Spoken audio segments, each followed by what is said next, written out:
everybody, it's Estelle and welcome back to my channel, Live Your Life Like It's Chocolate. Today is Thursday, July 25th, and today I'm going to talk to you about moving tips specifically, and what some of the things that we did, some of the things I wish we had done, and to make our moving day a little bit easier. I don't know why, but moving can be one of the most stressful days in your life. So some of these tips I hope that you will take and use in your future move, and hopefully it will make your moving day as less stress as possible. It's not, no moving day is going to be stress-free, but hopefully with some of these tips, like I said, your stress level can come down a bit. Sorry about that. So these tips are not necessarily in any specific order, just how I'm saying them.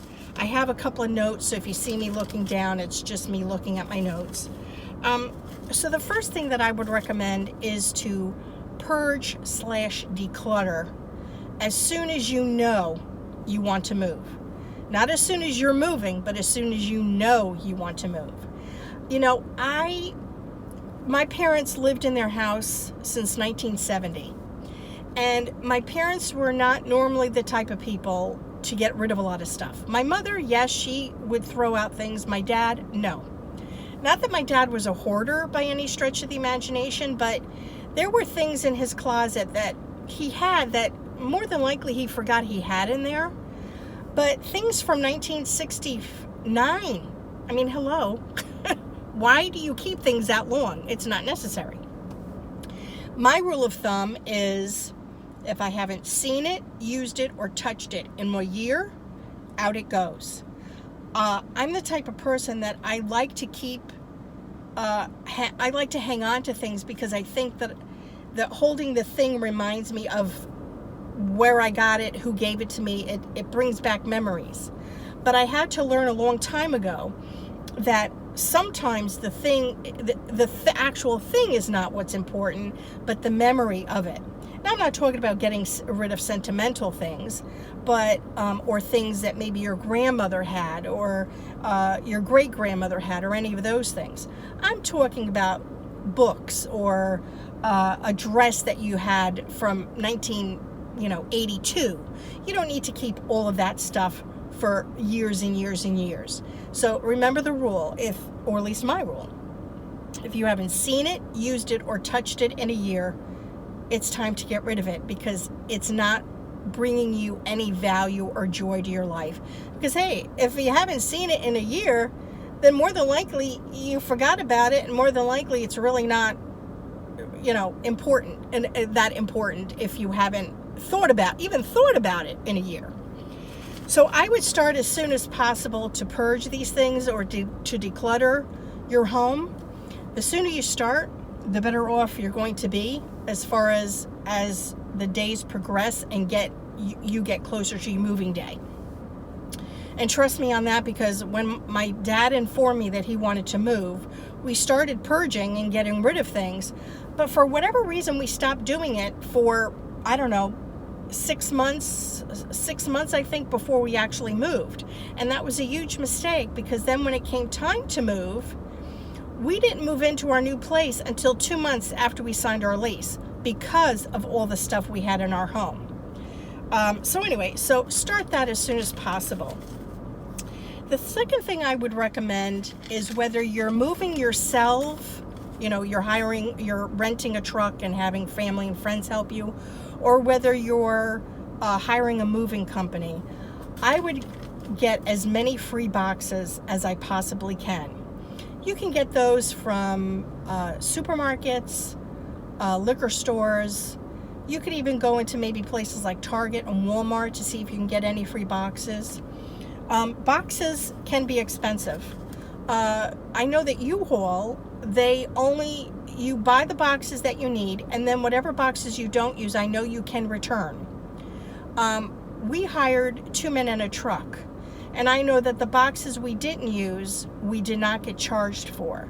But still, I think it's better if you have your own boxes than having to pay for the boxes that they're trying to sell you. It'll be cheaper for you in the long run. The next thing, not the second thing, but the next thing that I recommend going along with the boxes is to pack as much stuff yourself. Because this way, again, it'll save you in the long run having to buy their boxes from, let's say, the mover or U-Haul. Plus, it'll save time once moving day arrives, especially if you're using movers. I would also recommend to, if you're hiring movers, to get at least 3 estimates, 3 quotes. If you have family and friends that know of somebody that moved, or if they've moved recently, get recommendations from them. Go online to to these places, to these movers, and see what their reviews are. Go onto their websites, go onto Yelp, to see if there's any reviews for them, and then go from there. Moving can be expensive, so that's another reason why I would recommend getting as many free boxes as possible, because trust me, buying the boxes adds up. When you are packing your things, try and use clothes when you're packing your fragile things. Try and use clothes, linens, blankets, to wrap around the fragile things, because that will also save you in money, so you don't have to buy the bubble wrap. Very good tip.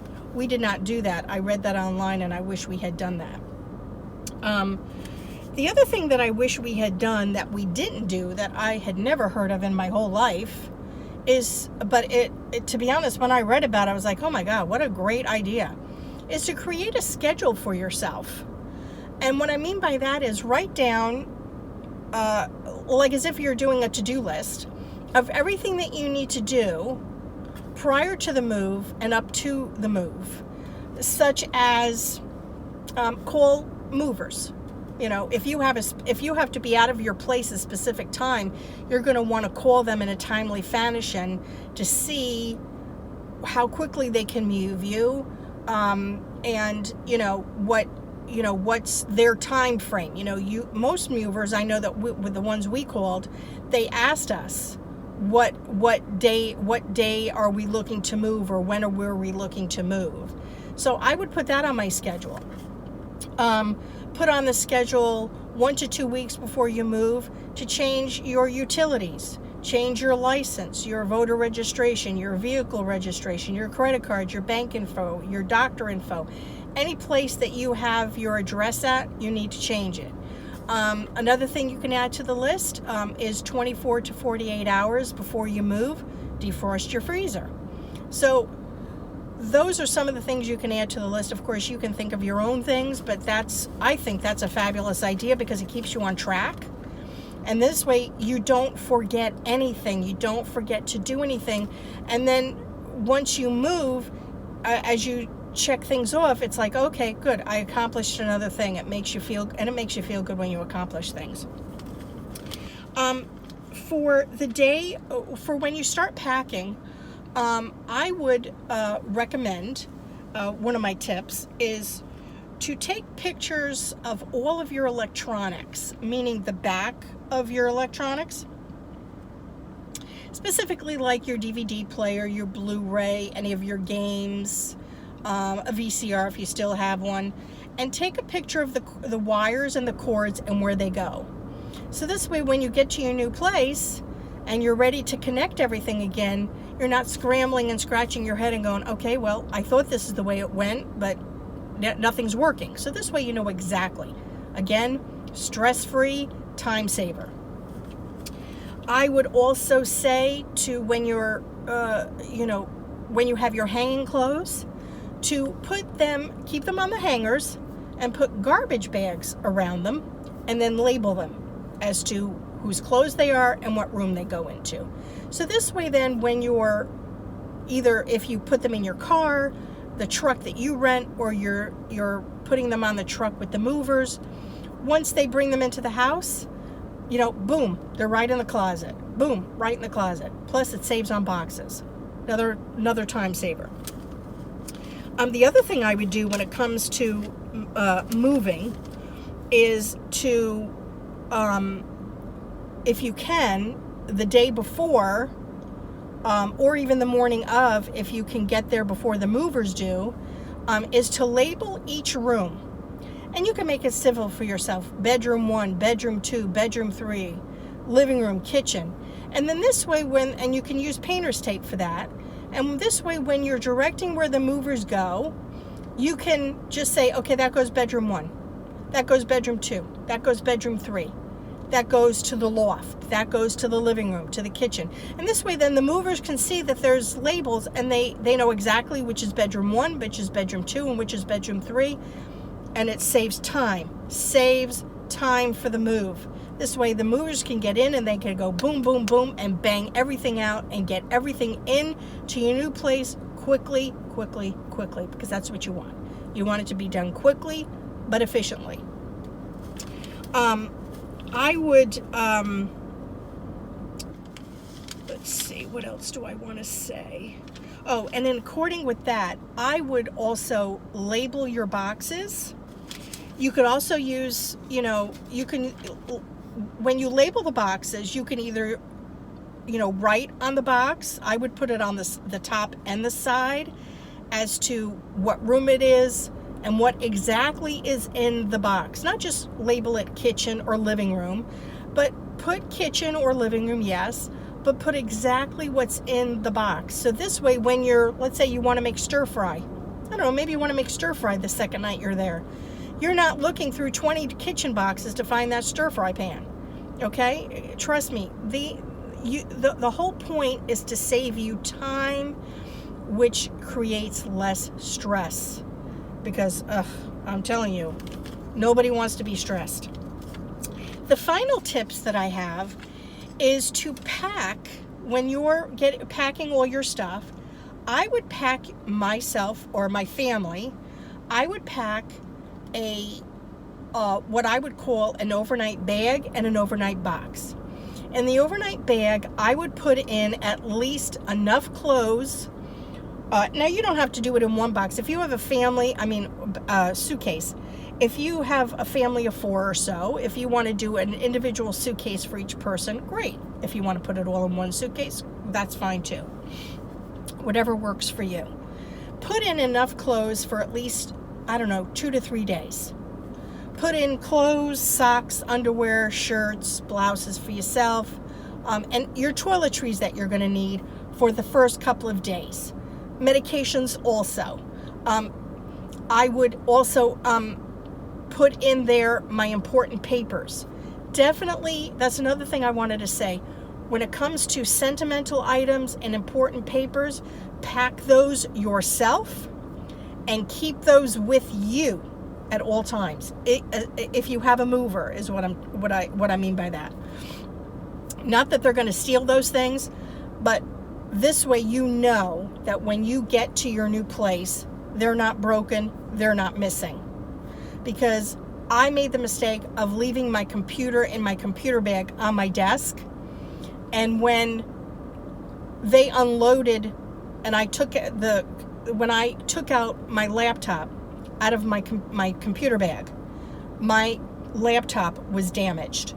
It was slit open on the side. So make sure you do that, because trust me, you don't want any of those things missing or broken by a mover. So getting back to the overnight bag, put in any toiletries that you're going to need for the first couple of days: toothpaste, toothbrush, shampoo, toilet paper, contact lens solution. Make sure your glasses are with you. Medications, anything that you are going to need for the first couple of nights that you have to have, that you feel you can't pack. Okay, maybe even a book or two. In the box, which is going to be your first day box, is what I would call it, you're going to have a pot, a pan, spatula. If, let's say for breakfast you want to make the kids eggs, or you're making pancakes, couple of bowls if you're not making that, or if you want cereal. Coffee pot if you don't drink coffee, a tea kettle. If you use some kind of sugar or sugar substitute for your tea or coffee, I would put that in there. Paper towels, some cleaning supplies, plates, silverware, glasses, coffee mugs, anything that you're going to need that first day or the first morning, and then the first official day that you're there, because you're going to be unpacking the first day, but you're going to be tired, trust me. And the first night, I wouldn't even worry about cooking, because you're going to be way too tired to cook.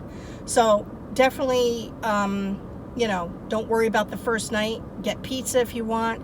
But that first full day, that first morning, have that box. So this way, that first morning for breakfast, okay, I got all this. I got my bowl, I got my cereal, I've got my pan if I want to make eggs. You've got all of that. I know where my coffee pot is for my coffee.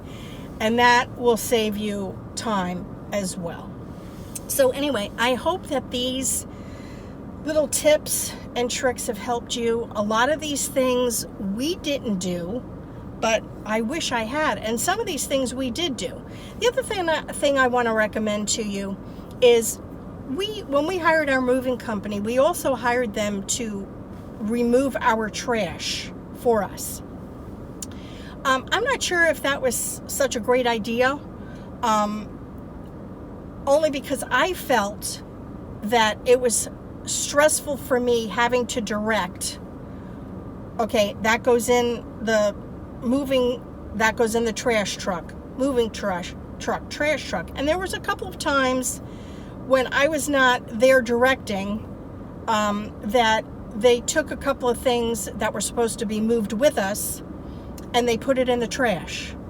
On the other flip side of that, there was quite a few things that was supposed to go to trash that they packed in a box and that came with us. So now we have extra work to get rid of a lot of extra stuff that we don't need in our apartment. I don't know if I would do it that way again. The second time, the next time I move, if I have trash that needs to get thrown out, I may just hire a moving company. I may just hire a trash removing company to take that stuff out. And this way then I can go from room to room and specifically tell them what needs to go out. You know what I mean? I don't know. We'll have to see. But anyway, I hope that, this video has helped you if you're planning on moving, or if it will help anybody in their future move. And thank you so much for watching and listening. Please make sure that you hit the subscribe button and the like button down below. And I will see you all next time in my next video. Thank you so much. Have a good day. Bye for now.